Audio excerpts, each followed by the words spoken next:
Hey, folks. Well, Christmas is over for another year, at least for most of us. If you are one of those folks who celebrates Christmas the first week of January instead of the last week of December, Merry Christmas to you in about 2 weeks. But for most of us, Christmas is over. And yet I have one remaining little tiny bit of Christmas related business that I want to talk about before we close the book on Christmas for another 12 months or so. And that piece of business pertains to this Miracle on 34th Street, my favorite Christmas movie, a movie that I watch without fail every year at some point during the Christmas season. I have a whole bunch of stuff that I like to watch around Christmas, and the schedule is never the same, and the playlist is never the same. But there are two things that I always make room for. One is the Patrick Stewart audiobook of A Christmas Carol, which is basically an audio recording of him doing the same thing he did in his one-man show when he would perform A Christmas Carol as a one-man show on stage, which he did many times in the 90s and brought it back just a few years ago, I think, as like a special one-time only deal. And it's absolutely wonderful. Other than reading the book itself, it's my favorite way to experience A Christmas Carol. I highly recommend it if you have never listened to Patrick Stewart perform A Christmas Carol as a one-man show. And then the other one is Miracle on 34th Street, which I watch at some point every Christmas. And this year I watched it Christmas morning, and it's wonderful. It's a wonderful film. I've loved it my entire life. And I loved it so much that a few years ago, I made a video about it. And one of the nice things for me as a YouTuber is every Christmas season since I put up that video, I've gotten to see that video sort of collect more views and more comments as people find it anew. But the video that I made is not without a certain amount of controversy. My interpretation of Miracle on 34th Street is that this guy ain't really Santa. And I don't think the movie wants us to believe that he is really Santa. To me, the whole point of the movie is built on the fact that Kris Kringle is not actually Santa Claus. And when I made this claim in my earlier video, and I felt like I backed it up pretty well, it was met by, there were some people who agreed with me. I don't want to make it sound like, like I'm the only person in the world that thinks this, but there were some people who agree with me and appreciate my interpretation. But there were a whole bunch of people who not only disagreed with me and insisted that in the movie, Kris Kringle, the old man played by Edmund Gwenn, is supposed to be the literal actual Santa Claus. But they felt like for me to feel the way I feel about it, for me to interpret the movie the way I interpret it, either I'm just being a contrarian, just to go against the flow for the sake of it, or to make myself feel smart, or that I haven't actually seen the movie. Which is hilarious because it's one of the few movies that I watch without fail at least once a year. And I've seen it as many times as I've seen any movie. So the argument that, well, he only thinks that Kris isn't Santa because he just hasn't seen the movie. No, that's not it, folks. Or they think that I'm being dishonest, that I am intentionally leaving out scenes from the movie that contradict my interpretation of it. So for this video, I just want to do a little follow-up to my previous Miracle on 34th Street video, and I want to focus on 3 objections to my argument that Kris Kringle is not really Santa Claus. That seem to be the most common objections that I've picked up on in the comments of that video over the past few years. And if you want to watch that original video, it's linked in the video description here. The first one of those, and this is one that I do actually mention, although I don't go into a lot of detail in my video, is the wonderful scene in the movie when Kris is working at Macy's as their store Santa, and up to the front of the line with all the kids coming to see Santa that day is a little girl, a little Dutch girl, who has been brought by her adopted American parents.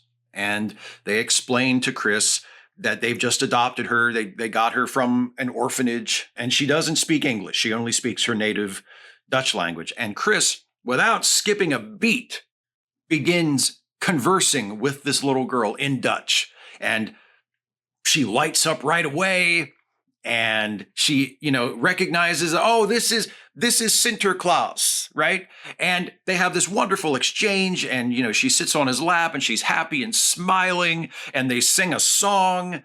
And it's just this wonderful scene. And Susie is watching. And the really important part is, in terms of the story, is little Susie, Natalie Wood, who has already decided that Kris isn't really Santa Claus and is like a little child cynic. She sees this scene and she's amazed by it. She goes, well, wait a minute. I know he's not Santa, but if he's not Santa, how did he know how to speak this little girl's language? What's going on here? And then there's a scene right after that where Maureen O'Hara, Doris, her mother, is patiently explaining to her, well, lots of people speak different languages. And just because someone speaks a different language, that doesn't mean that they are any particular supernatural being, Santa Claus or otherwise. And her famous line is, I speak French, that doesn't make me Joan of Arc. And that's really the only reference that I make to it in my previous video.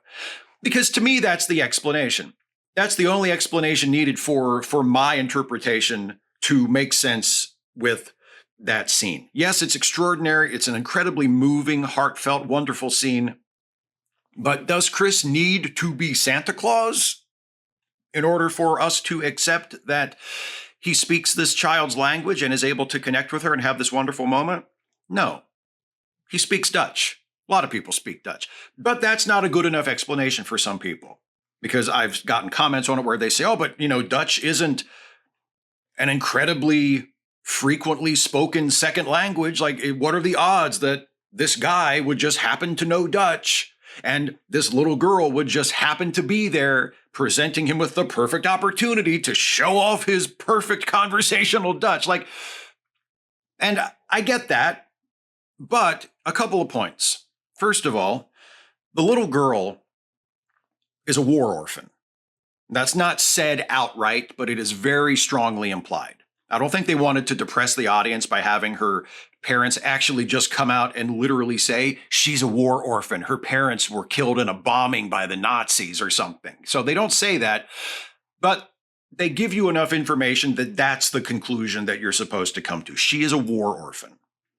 And the movie was made in 1947. So unfortunately, in that time period, war orphans adopted from Europe by American parents were probably not that unusual of a thing, especially in a big city like New York, where Miracle on 34th Street takes place. So, for a guy like Kris, who has the benevolent delusion that he is Santa Claus, and he wants to be able to connect with children and to brighten their day and to make them believe in the magic of Santa, it's not difficult for me to believe that if he didn't already happen to speak Dutch for some other reason, that he would have made it a point to learn how to speak Dutch, knowing that there were a lot of war orphans from the Netherlands and from Dutch-speaking regions that were coming to the United States after having been adopted. And just in case he happened to run into someone like that, he wanted to be able to speak their language so that Santa Claus or Sinterklaas could speak to them in their own native tongue. And speaking of Sinterklaas, that's the other point that I want to raise in terms of my sort of naturalistic explanation for how he's able to speak Dutch to the girl. Sinterklaas is a Dutch mythical figure that is a forerunner of Santa Claus.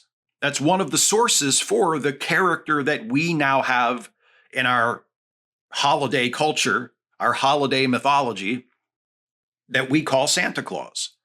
So there are very significant Dutch linguistic and cultural roots to the character of Santa Claus, to the backstory of Santa Claus, the sort of legend that, is told about Santa Claus. There's a lot of Dutch influence and Dutch history in that character and in that mythology. So again, it's not that much of a stretch to me to believe that a guy like Kris Kringle, who believes he is Santa Claus and wants to be a good representative of Santa Claus to people who come to him expecting to talk to Santa Claus, that he would be up on his Dutch and on his Dutch history, because that's a part of who Santa is, or who Santa is supposed to be. That's a part of Santa's history. And Santa Claus, the real Santa Claus, if there was such a person, you would think he would probably be able to speak lots of different languages because of his job and the nature of his character, but you would certainly expect that among those languages would definitely be Dutch, because that's a part of his history, a part of his mythology, a part of who he is. So again, not that much of, maybe it might be a stretch if we're talking about a random person who just happens to run into a random Dutch war orphan, and he just happens to know her language and is able to speak to her right there in the moment. Yeah, okay, that's pretty far-fetched. Not so far-fetched that it demands a supernatural explanation, but kind of far-fetched. But it's not nearly as far-fetched if you swap out that random stranger for Kris Kringle, a guy who believes he is Santa Claus and wants to be a good Santa Claus, and presumably, reasonably, I think, as a part of that, has learned some Dutch so he can talk to people in one of Santa's native languages. So that's the first thing. The second one is near the end of the film, when we see scenes of a Christmas party at the old age home where Kris lives. And by the way, that's a pretty big piece of evidence that he's not actually Santa Claus. He lives full-time at an old age home on Long Island. I mean, come on. But anyway, so they're having a Christmas party at the Brooks home where Kris lives. And there's a scene where the doctor who is in charge of the home receives an X-ray machine. This is like a pretty significant, expensive piece of equipment. And it's a gift to the doctor from Kris, from Santa. And the doctor sees it sitting there, hopefully not loaded. It's not irradiating everybody in the room. But it's got a big bow on it, and he sees this X-ray machine and he's completely swept away. And he says to Kris, because this is this is at the end of the movie where the court has already ruled in Kris's favor. So the doctor says, Kris, all I can say is the New York Superior Court or whatever it was ruled that you are Santa Claus, and personally and professionally, I agree with them. And I've gotten a couple of comments saying, what about that? If he's not really Santa Claus, how do you explain that? I explain that in this way. You weren't paying attention to the movie. You weren't paying attention to the movie. Or, as I think is the case for a lot of people, you just haven't actually watched this movie for a long time. You're going from your memories of the movie and you haven't watched it, and you have forgotten, or never knew in the first place, that there's a scene in the movie where Kris says he's going to spend the bonus that he has been paid by Mr. Macy for being such an excellent store Santa and for bringing such good publicity to Macy's. Kris is going to spend that money on buying his good friend, the doctor, an X-ray machine. And Mr. Gimble is there as well, because it's a publicity stunt. It's like a photo op where Mr. Macy, the owner of Macy's, and Mr. Gimble, the owner of Gimble's, the rival department store, these two, titans of New York commerce, of New York retail, they have come together for Christmas and to respect this great Santa Claus, Kris Kringle, who is, taught everybody the true meaning of Christmas. And they're having this sort of détente moment. And Kris gets his bonus check, and Gimble says, hey, Kris, that's a lot of money. What are you going to spend it on? And Kris says, I'm going to buy this friend of mine, a doctor, an X-ray machine. And Mr. Macy says, oh, I'm not sure that'll be enough. I think X-ray machines are more expensive than that. Let me give you some more money. Like, Mr. Macy's feeling generous. He says, let me give you some more money so you can afford to buy the machine. And Mr. Gimble steps in and says, wait a minute. I'll make up the difference. I'll give you the extra money for the X-ray machine. And they kind of argue over it a little bit. And then Mr. Gimble says, I can get it for cost, meaning, no retail markup at all. I'll get it for the cheapest amount of money you can get it for. And Kris kind of gives him a nod like, I'm going with this guy, right? And they have a laugh. And again, really funny, wonderful scene, right? So where does the X-ray machine come from? Kris bought him the X-ray machine with some help from Mr. Macy and Mr. Gimble. Again, no assumption that he is literally Santa Claus remotely necessary. Now, the doctor does say, in my personal and professional opinion, you are Santa Claus. That's him expressing his gratitude to Kris. That's him saying, to me, the court says you're Santa Claus, and to me, you're Santa Claus too, because you've given me this wonderful gift. That's not the movie telling us that we should think Kris is Santa Claus. That's the doctor expressing his gratitude to his friend who thinks he's Santa Claus for this incredibly generous gift. So that's the second thing. The third thing is the one that everybody talks about. And to be fair, I didn't mention this in my video, and maybe because I didn't mention it in my video, they think this is like a gotcha, and this is something that I intentionally left out because I knew it blew away my entire interpretation and that my interpretation doesn't make any sense in light of this. And it's the final shot of the movie, the cane next to the fireplace.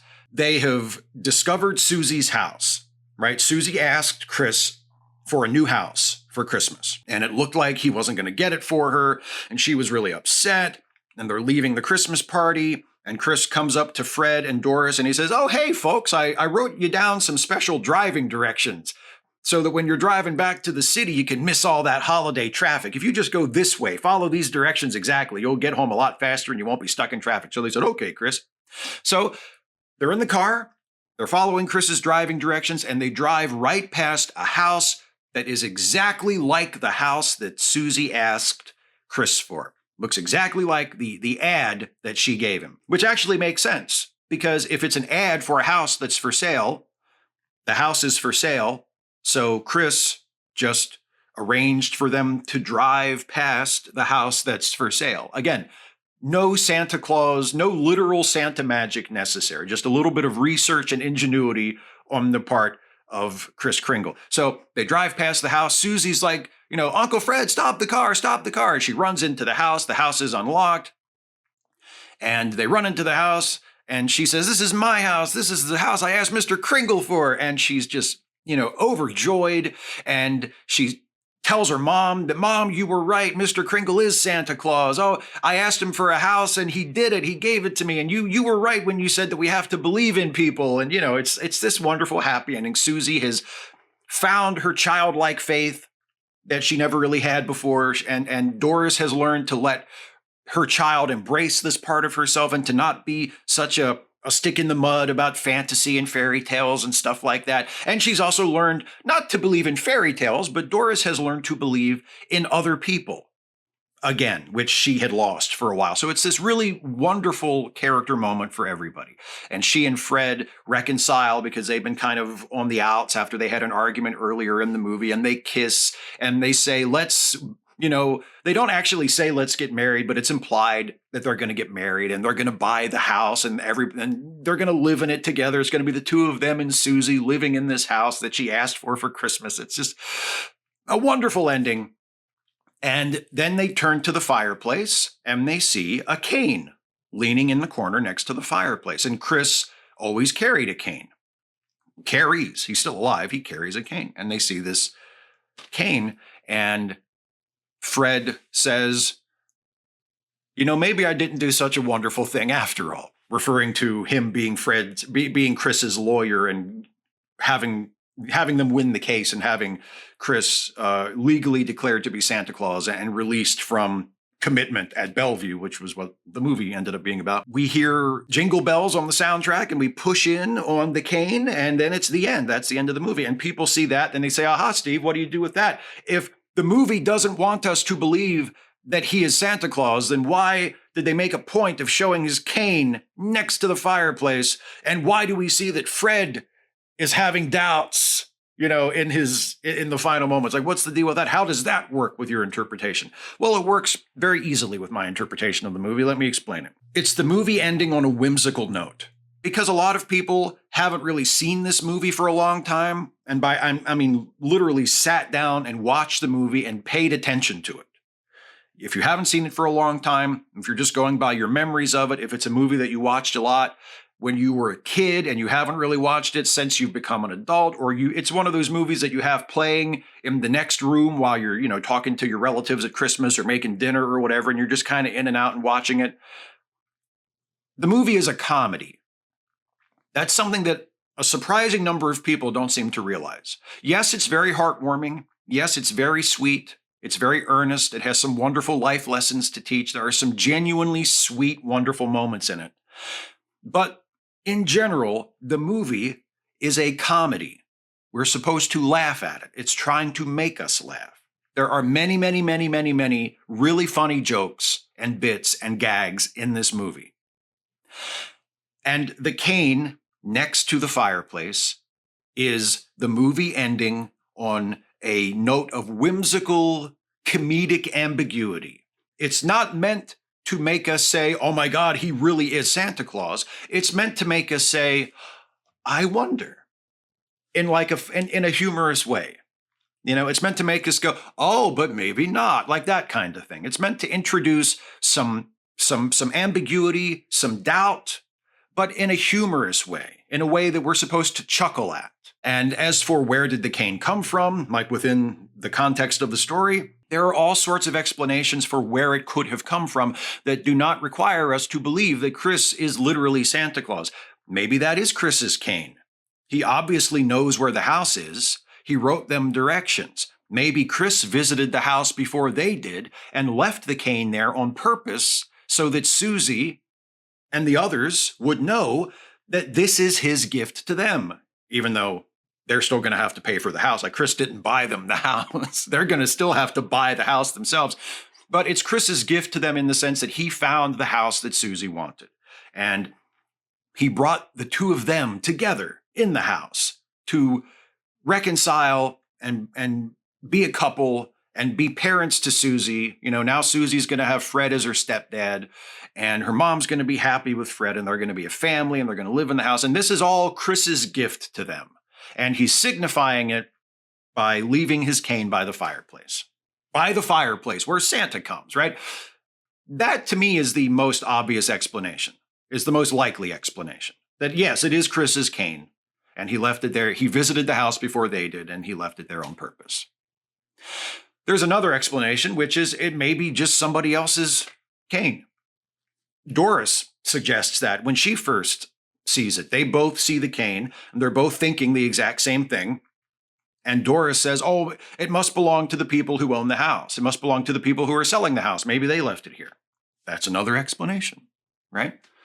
And as for why does Fred say, maybe I didn't do such a wonderful thing after all, again, it's a comedy. It's Fred expressing a silly thought, a whimsical thought. It's showing that Fred is maybe a little weirded out by it, a little shaken by it. Again, feeling maybe he does have the thought in his head. Maybe Fred is thinking, oh, geez, maybe he is Santa Claus. Fred may be having that thought. But that doesn't mean that's the conclusion the movie is pointing us to. The movie does so many things throughout its entire run to tell us that Kris is not Santa Claus. And then it introduces these little things, including the cane, to make us go, I don't know, maybe. But it's just that. It's just a thing to introduce some uncertainty, to give us a chuckle, to give us a little head shake, to give us a little room to imagine, a little room to fantasize, right? And to show us how seriously committed Fred is to, or not Fred, Kris, to being Santa Claus. So those are my explanations for those three supposed flaws in my interpretation that Miracle on 34th Street is about a man who thinks he is Santa Claus, but actually is not Santa Claus. So if you want to go back and watch my original video on the subject, please feel free to do so. I would love that. Feel free to comment on that one or on this one that you're watching now, whether you agree with me or you disagree with me. Either way, whether you think he is Santa Claus or not, whether you agree with me or not, hopefully, if you're watching this video and you're thinking about it, we can agree on one thing, and that is that Miracle on 34th Street is an absolutely wonderful film. That's the last thing I would want anybody to come away from either of my videos thinking, that somehow because I don't think that Kris is literally Santa Claus, that somehow I don't like the movie. I love the movie. I love the movie. I think the movie is magical and wonderful. It makes me feel good every time I watch it. It warms my heart. It makes me laugh. I am still in awe of how smart and sharp it is, in awe of how funny it is, how great the writing is, how strong the writing is, how well directed it is by George Seaton, who also wrote the screenplay, and how wonderfully well acted how well acted it is. It's a fantastic movie, a fantastic movie. And if you watch it and you come away with it thinking that Kris Kringle is literally Santa Claus, who for some reason lives in an old age home in Long Island and gets a job as a Macy's store Santa, and is apparently at one point willing to just let them commit him to Bellevue. Like, if you think that guy is literally Santa Claus, okay. I mean, I'm not going to tell you that you're wrong. I am, however, going to tell you that I am right.